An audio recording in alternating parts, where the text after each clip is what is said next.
মরুভূমির বুকে, যেখানে বালুকণা অন্তহীনভাবে বিস্তৃত, একসময় একটি ছোট্ট গ্রাম ছিল যা সবুজ পাহাড়ের কোলে আশ্রয় নিয়েছিল।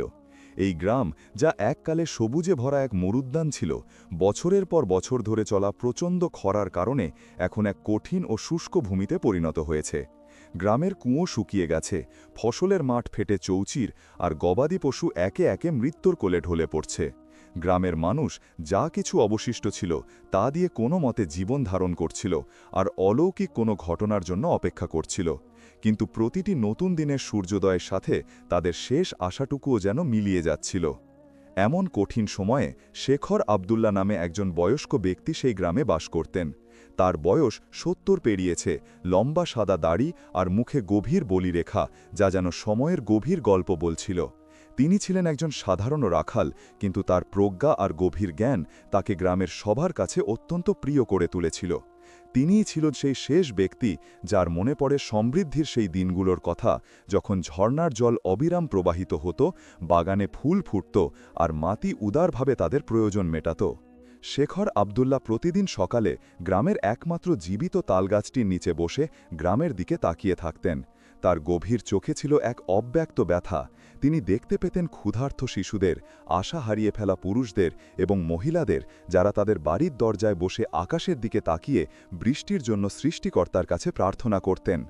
এক রাতে যখন চাঁদ তার শান্ত আলো বালির ওপর ছড়াচ্ছিল, গ্রামের প্রবীণরা একটি ছোট চত্বরে তাদের ভবিষ্যৎ নিয়ে আলোচনা করার জন্য একত্রিত হলেন। তাদের মধ্যে একজন বলল, আমাদের কাছে আর এক সপ্তাহের জন্য পর্যাপ্ত জল নেই, আমাদের এই মৃত গ্রাম ছেড়ে চলে যেতে হবে। কিন্তু আবদুল্লাহ এই কথায় একমত হলেন না। তিনি তার মাথা তুলে তার শান্ত কিন্তু দৃঢ় কণ্ঠে বললেন, এই গ্রাম মৃত নয়, এটি কেবল ঘুমিয়ে আছে। সবাই অবাক হয়ে তার দিকে তাকালো, কারণ তারা ভেবেছিল যে এই বৃদ্ধ ব্যক্তি হয়তো ভ্রমের কথা বলছেন। কিন্তু তিনি তার কথা চালিয়ে গেলেন। যখন আমি ছোট ছিলাম, আমার দাদা আমাকে একটি গোপন কথা বলেছিলেন, যা এখন সবাই ভুলে গেছে। তিনি বলেছিলেন যে আমাদের গ্রাম কেবল বৃষ্টির ওপর নির্ভরশীল ছিল না, বরং পাহাড়ের গভীরে একটি গোপন ঝর্ণা ছিল, যার নাম জীবনের ঝর্ণা, যা আমাদের পূর্বপুরুষদের খরার সময় রক্ষা করেছিল। মুহূর্তের জন্য নীরবতা নেমে এলো। তারপর একজন যুবক ব্যঙ্গের সাথে বলল, আরেকটি কিংবদন্তি, হে শেখ, আমাদের একটি আসল সমাধান প্রয়োজন, পুরানো গল্পের নয়। কিন্তু আবদুল্লাহ রাগ করলেন না, বরং তিনি মুহূর্তের জন্য চোখ বন্ধ করলেন, যেন তিনি অতীতের স্মৃতি মনে করছিলেন। তারপর বললেন, এটি কোনো কিংবদন্তি নয়, এটি সত্য যা সময়ের সাথে হারিয়ে গেছে। আর যদি আমরা সেই ঝর্ণাটি খুঁজে বের না করি, তাহলে আমরা চিরতরে আমাদের গ্রাম হারিয়ে ফেলব। কয়েকজন পুরুষ ইতস্তত করে দাঁড়িয়ে রইল, কিন্তু তাদের মধ্যে একজন, সাহিল নামে এক শক্তিশালী যুবক, যার মনে শেখের প্রতি গভীর শ্রদ্ধা ছিল, সে বলল, যদি আপনি এটি বিশ্বাস করেন, তবে আমি আপনার সাথে আছি। আমাদের বলুন কিভাবে আমরা সেই ঝর্ণাটি খুঁজে পাব। শেখর আবদুল্লাহ অনেক দিন পর প্রথমবারের মতো হাসলেন এবং তার প্রাচীন কাঠের লাঠিটির ওপর ভর করে উঠে দাঁড়ালেন। তারপর তার কণ্ঠে দৃঢ় বিশ্বাস নিয়ে বললেন, ভোর থেকে আমরা আমাদের যাত্রা শুরু করব, কারণ ভাগ্য কেবল তার জন্যই অপেক্ষা করে যে তার দিকে এগিয়ে যায়। আর এভাবেই যখন গ্রামটি হতাশায় মগ্ন ছিল, তখন ভাগ্য একটি নতুন পথে যাত্রা শুরু করল। বৃদ্ধ শেখের যাত্রা শুরু হতে যাচ্ছিল, এমন এক যাত্রা যা সবার ভবিষ্যৎ পরিবর্তন করে দেবে। ভোরের আলো যখন ফুটে উঠল, শেখর আবদুল্লাহ তার প্রাচীন কাঠের লাঠি নিয়ে গ্রামের প্রান্তে দাঁড়িয়েছিলেন। তার পাশে ছিল সাহিল এবং আরও কয়েকজন যুবক, যারা তার সাথে যোগ দেওয়ার সিদ্ধান্ত নিয়েছিল। সকালের ঠান্ডা বাতাস তাদের মুখে লাগছিল, কিন্তু তাদের চোখে ছিল কৌতূহল এবং কিছুটা উদ্বেগ। তাদের যাত্রা শুরু করার আগে শেখর আবদুল্লাহ গ্রামের সেই প্রাচীন তালগাছটির কাছে গেলেন এবং তার ফাটল ধারা কাণ্ডের ওপর হাত রাখলেন, যেন তিনি এর থেকে শক্তি নিচ্ছিলেন। তারপর তিনি নিচু স্বরে বললেন, যেন তিনি কোনো লুকানো আত্মার সাথে কথা বলছেন, হে আমার দাদা, আপনি যেমনটি বলেছিলেন, আজ সেই গোপন রহস্য উন্মোচনের সময় এসেছে। তিনি পুরুষদের দিকে ফিরে বললেন, বহু বছর আগে যখন আমার বয়স মাত্র 10 ছিল, আমার দাদা আমাকে পাহাড়ের শেষ প্রান্তে নিয়ে যেতেন, যেখানে একটি পুরানো গ্রামের ধ্বংসাবশেষ ছিল। তিনি আমাকে সবসময় বলতেন, কখনো ভুলে যেও না যে এই মাটি তার গোপন কথা নিজের মধ্যে লুকিয়ে রাখে, আর ঝর্ণাগুলো কখনো মরে না, শুধু লুকিয়ে থাকে। সাহিল ইতস্তত করে শেখরকে জিজ্ঞাসা করল, কিন্তু এত বছর পর এখন আমরা কিভাবে সেই ঝর্ণাটি খুঁজে পাব? আবদুল্লাহ হাসলেন আর তার চোখ প্রজ্ঞায় উজ্জ্বল হয়ে উঠল। তিনি বললেন, গোপনটি বালির নিচে চাপা পড়ে আছে, কিন্তু তা মুছে যায়নি। পাহাড়ের শিলার ওপর একটি প্রাচীন ভবিষ্যৎবাণী খোদাই করা আছে। যদি আমরা সেই প্রতীকগুলির অর্থ বুঝতে পারি, তাহলে আমরা পথের সন্ধান পেয়ে যাব। দলটি সোনালি বালির মধ্য দিয়ে হেঁটে দূরের পাহাড়ের দিকে যেতে শুরু করল। সূর্য ধীরে ধীরে ওপরে উঠছিল, তার আলো শুকনো মাটির ওপর ছড়িয়ে পড়ছিল, যেন তাদের ধৈর্যের পরীক্ষা নিচ্ছিল। প্রতি পদক্ষেপে তারা নরম বালিতে ডুবে যাচ্ছিল, যা তাদের হাঁটা কঠিন করে তুলছিল। কিন্তু শেখর আবদুল্লাহ তার বয়স সত্ত্বেও স্থির পদক্ষেপে হেঁটে যাচ্ছিলেন, যেন তিনি পথটি খুব ভালোভাবে জানেন। কয়েক ঘন্টা হাঁটার পর তারা একটি অদ্ভুত জায়গায় পৌঁছালো। সেখানে ছিল একটি প্রাচীন ধ্বংসাবশেষ, যার অর্ধেক বালিতে ঢাকা, আর কিছু পাথরের স্তম্ভ ছিল যার ওপর কিছু প্রতীক খোদাই করা ছিল, যার অর্থ তারা বুঝতে পারছিল না। আব্দুল্লাহ একটি স্তম্ভের সামনে দাঁড়ালেন এবং তার পৃষ্ঠ থেকে ধুলো মুছে দিলেন। একটি প্রাচীন, ভুলে যাওয়া ভাষায় খোদাই করা কিছু দৃশ্যমান হল। তিনি তার আঙুলগুলি অক্ষরের ওপর দিয়ে বুলিয়ে দিলেন, তারপর নিচু স্বরে বিড়বিড় করলেন, যখন মাটি শুকিয়ে যাবে আর মানুষ আশা হারাবে, তখন ভাগ্যের দরজা কেবল তার জন্যই খুলবে যে পূর্বপুরুষদের পথে হাঁটবে। সাহিল অবাক হয়ে তার দিকে তাকালো। এই ভবিষ্যৎবাণীটির মানে কি? আবদুল্লাহ উত্তর দিলেন, এর মানে হল সেই ঝর্ণাটি কেবল তারাই খুঁজে পাবে যারা এই গ্রামের প্রতি তাদের ভক্তি প্রমাণ করতে পারবে। আমাদের এই যাত্রা শেষ করতে হবে, কারণ আমাদের জন্য একটি পরীক্ষা অপেক্ষা করছে। হঠাৎ একটি শক্তিশালী বালির ঝড় শুরু হলো, যা পুরো এলাকাকে ধুলোয় ঢেকে দিল, যেন পৃথিবী তাদের পরীক্ষা নিচ্ছিল। আবদুল্লাহ বালিতে তার পা শক্ত করে রাখলেন, তার লাঠিটি বাতাসে তুলে বললেন, ভয় পেও না, এটি কেবল পথের শুরু। কিন্তু যারা বিশ্বাস করে না, তারা এখনই ফিরে যেতে পারে। পুরুষেরা একে অপরের দিকে তাকালো, আর কেউ কেউ ইতস্তত করল, কিন্তু সাহিল তার মুঠো শক্ত করে বলল, আমরা সেই ঝর্ণা খুঁজে না পাওয়া পর্যন্ত ফিরে যাব না। আর এভাবেই ঝড়ের মাঝে তারা পাহাড়ের গভীরে এগিয়ে যেতে শুরু করল। তারা জানত না যে তাদের নিয়তি ধীরে ধীরে তার গোপন কথা প্রকাশ করতে শুরু করেছে। বালির ঝড় ধীরে ধীরে শান্ত হতে শুরু করল। তার পিছনে এক অদ্ভুত নীরবতা রেখে গেল। শেখর আবদুল্লাহ দলের সামনে দাঁড়িয়ে প্রাচীন পাথরগুলির দিকে তাকিয়েছিলেন, যেগুলোর ওপর রহস্যময় প্রতীক খোদাই করা ছিল। সবাই ক্লান্ত ছিল এবং বালি তাদের মুখ ও পোশাক ঢেকে দিয়েছিল, কিন্তু তাদের চোখ সতর্ক ছিল। তারা শেখরের কাছ থেকে যাত্রা চালিয়ে যাওয়ার জন্য একটি সংকেতের অপেক্ষায় ছিল। সাহিল আবদুল্লাহের কাছে এসে নিচু স্বরে বলল, এখন আমরা কোথায় যাব? এই ধ্বংসাবশেষগুলি পুরনো, কিন্তু এখানে জলের কোনো চিহ্ন নেই। শেখর হাসলেন এবং প্রাচীন প্রতীকগুলির ওপর তার হাত বুলিয়ে দিলেন। তারপর শান্ত কিন্তু আত্মবিশ্বাসী কণ্ঠে বললেন, খোদাইগুলিতে লেখা আছে, যে জীবন খুঁজছে তাকে সূর্যোদয়ের সময় ঈগলের ছায়া অনুসরণ করতে হবে। সবাই হতবম্ব হয়ে একে অপরের দিকে তাকালো, কিন্তু তাদের প্রশ্ন করার আগেই আবদুল্লাহ একটি দূরবর্তী পাহাড়ের চূড়ার দিকে ইশারা করলেন, যেখানে একটি বিশাল ঈগল আকাশে উড়ছিল। তার ছায়া বালির ওপর প্রসারিত হচ্ছিল।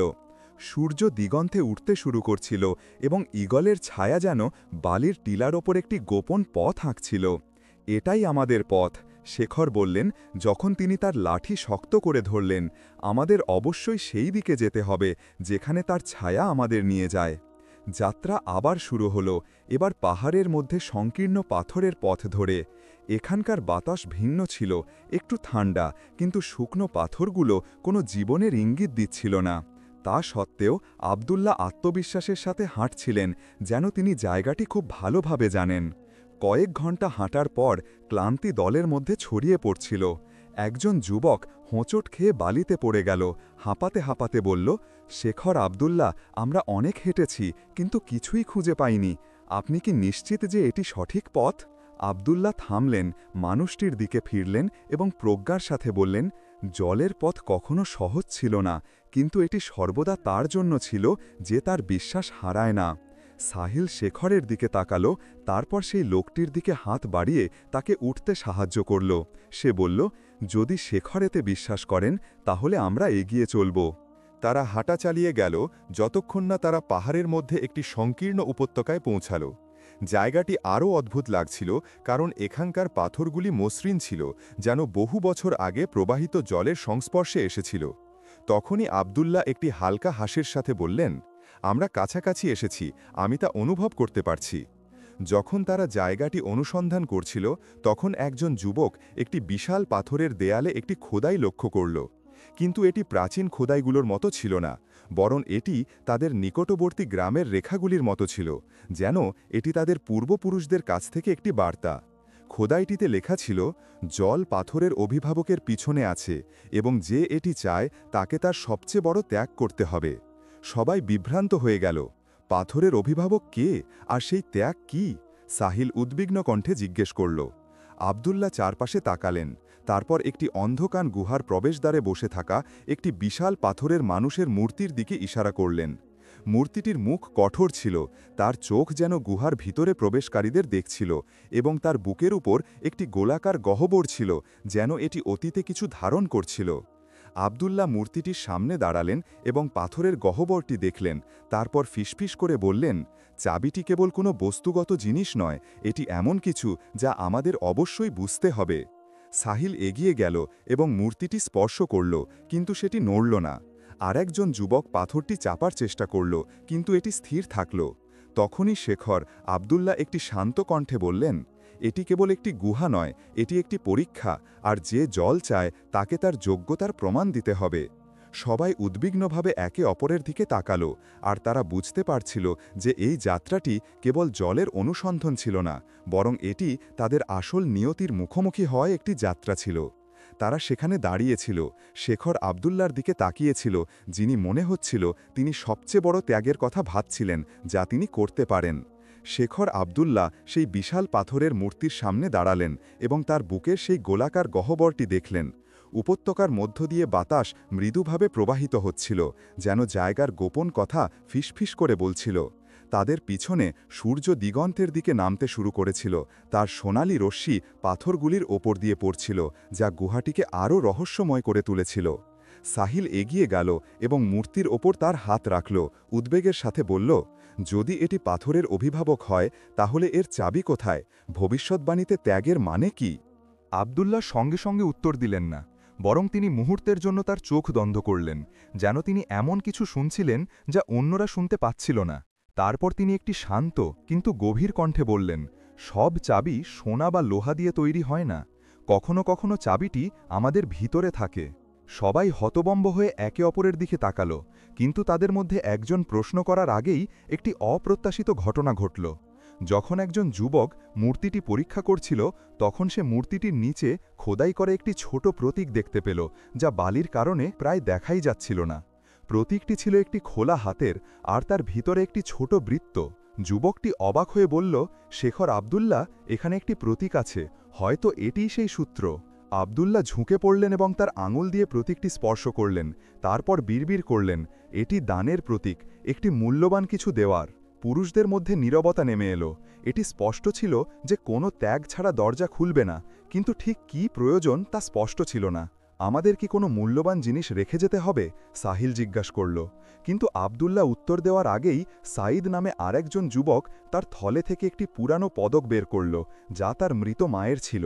সে এটি পাথরের গহ্বরে রাখল এবং অপেক্ষা করল, কিন্তু কিছুই হল না। সবাই হতাশায় দীর্ঘশ্বাস ফেলল, কিন্তু আবদুল্লাহ আশা হারালেন না।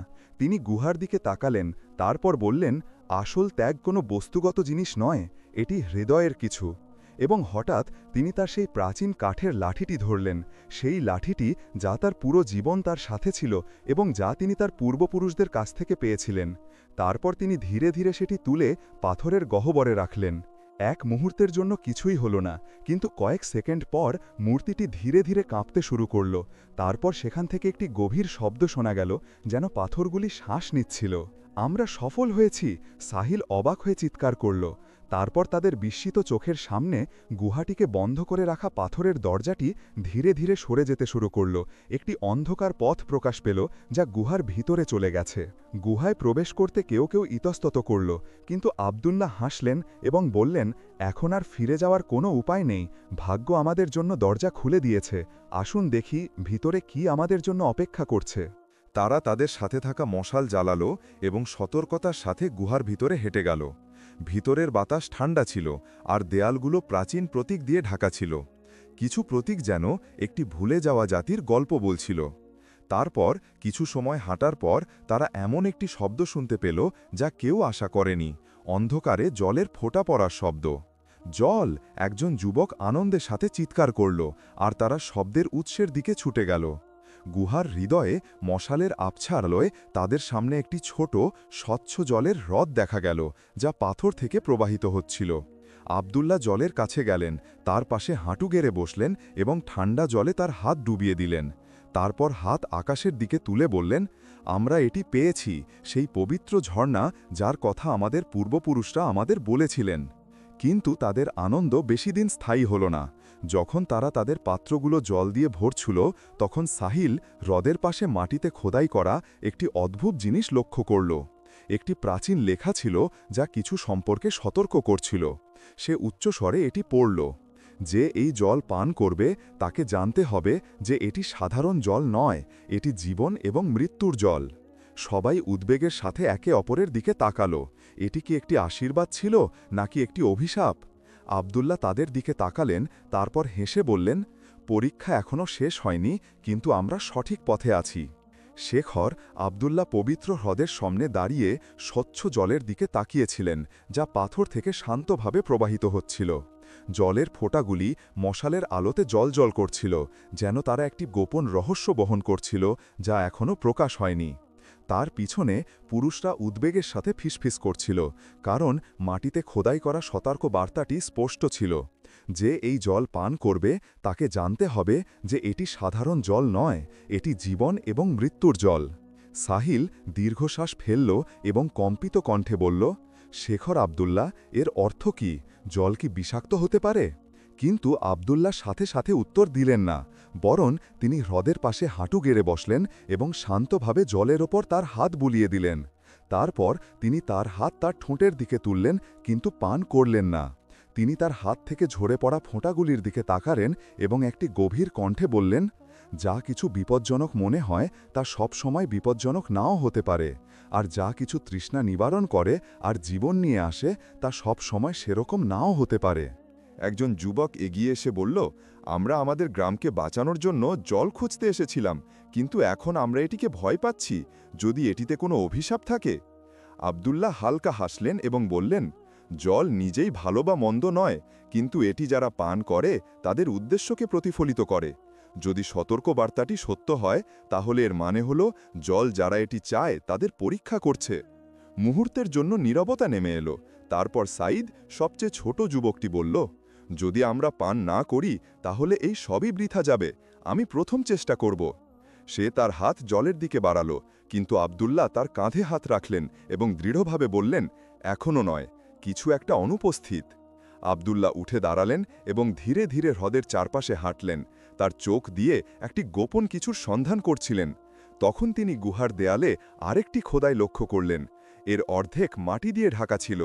তিনি তার হাত দিয়ে সেটি মুছে দিলেন এবং শব্দগুলি স্পষ্ট হয়ে গেল, যে একটি শুদ্ধ আত্মা নিয়ে পান করবে তাকে দেয়া হবে, আর যে একটি কলুষিত হৃদয় নিয়ে পান করবে তাকে বালিগ্রাস করবে। পুরুষরা কেঁপে উঠল। সতর্ক বার্তাটি স্পষ্ট ছিল, এটি সাধারণ জল ছিল না, এটি ছিল তাদের জন্য একটি চূড়ান্ত পরীক্ষা, যারা এর সন্ধান করছিল কে প্রথম হবে। সবাই ইতস্তত করে দাঁড়িয়েছিল, কিন্তু আবদুল্লাহ মাটিতে বসলেন, মুহূর্তের জন্য তার চোখ বন্ধ করলেন, তারপর খুললেন এবং বললেন, আমি প্রথম পান করব। সাহিল আপত্তি জানালো এবং উদ্বেগের সাথে বলল, শেখর আবদুল্লাহ, আমরা আপনার জীবন ঝুঁকির মধ্যে ফেলতে পারি না যদি জলটি বিষাক্ত হয়। আবদুল্লাহ আত্মবিশ্বাসের সাথে হাসলেন এবং বললেন, আমি আমার মানুষের জন্য জল খুঁজতে এখানে এসেছি, আর আমি তোমাদের এমন কিছু করতে বলবো না যা আমি নিজে করতে পারি না। তিনি তার হাত জলের দিকে বাড়ালেন এবং একটি ছোট চুমুক নিলেন, তারপর এক মুহূর্ত অপেক্ষা করলেন। সব কিছু স্থির ছিল, আবদুল্লাহের কিছুই হল না, কিন্তু তিনি তার শরীরের মধ্যে একটি অদ্ভুত জিনিস অনুভব করলেন, একটি কোমল উষ্ণতা, যেন তার আত্মা নতুন করে জীবন লাভ করছিল। তিনি তার চোখ খুললেন এবং হাসির সাথে বললেন, এটি বিশুদ্ধ জল, কিন্তু এটি কেবল জল নয়, এটি একটি প্রাচীন শক্তি বহন করে। সাঈদ উৎসাহিত হয়ে তার পালা নিল এবং পান করল। তারপর সে অবাক হয়ে বলল, আমার অনেক দিন ধরে তৃষ্ণা লাগেনি, আমি যেন শক্তি দিয়ে পূর্ণ হয়েছি। তারপর সাহিল এবং অন্য পুরুষরা তাদের অনুসরণ করল, আর যখনই তারা পান করছিল তারা অনুভব করছিল যে তাদের শক্তি ফিরে আসছে। কিন্তু হঠাৎ একজন যুবক যার নাম জাওয়াদ সে পান করতে দেরি করছিল। সে দূরে দাঁড়িয়ে তাদের দেখছিল। যখন সে দেখল যে তাদের কোনো ক্ষতি হয়নি, সে হ্রদের দিকে ছুটে গেল এবং দ্রুত পান করল। কিন্তু সে অত্যন্ত লোভের সাথে পান করল, তার প্রয়োজনের চেয়েও বেশি। প্রথমে মনে হচ্ছিল তার কিছু হয়নি, কিন্তু হঠাৎ সে একটি উচ্চ চিৎকার করল এবং তার হাঁচুতে পড়ে গেল। তারপর তার শরীর কাঁপতে শুরু করল। সবাই ভয়ে পিছিয়ে গেল, যখন জাওয়াদের চোখ ভয়ে বড় হয়ে গেল। তারপর কোনো সতর্ক বার্তা ছাড়াই তার শরীর ধীরে ধীরে ভেঙে পড়তে শুরু করল, যেন সে বাতাসে উড়ে যাওয়া বালিতে পরিণত হচ্ছিল। পুরুষরা চিৎকার করল, কিন্তু আব্দুল্লাহ নড়লেন না, কেবল দুঃখের সাথে তার দিকে তাকালেন এবং বললেন, সে একটি কলুষিত হৃদয় নিয়ে পান করেছে।